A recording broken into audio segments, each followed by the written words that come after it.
Hello கருப்பு, நான் அண்ணன் பேசுறேம்மா. தங்கச்சி, கருப்பு. ஹலோ கருப்பு. அண்ணே ஒரு நிமிஷம் அண்ணே, அடுப்பை ஆஃப் பண்ணிட்டு வந்துடுறேன் அண்ணே. சரி சரி சரி, போயிட்டு வா போயிட்டு வா.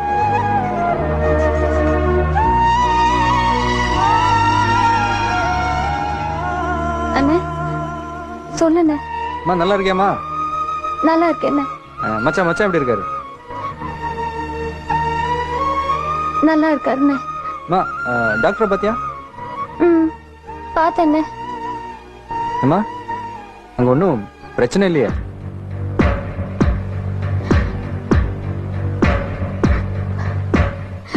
கருப்பு, அங்க ஒன்றும் பிரச்சனை இல்லையே? இங்க ஒரு பிரச்சனையும் இல்லைண்ணே. நீ அதையும் நினைச்சிட்டு இருக்காதண்ணே. நீ நிம்மதியா இருண்ணே. நான் நல்லா இருக்கேன், சந்தோஷமா இருக்கேன். இங்க எந்த பிரச்சனையும் இல்ல. வச்சுட்டுமா அண்ணே? அவதாரம் போல நீயும் அவதரித்தா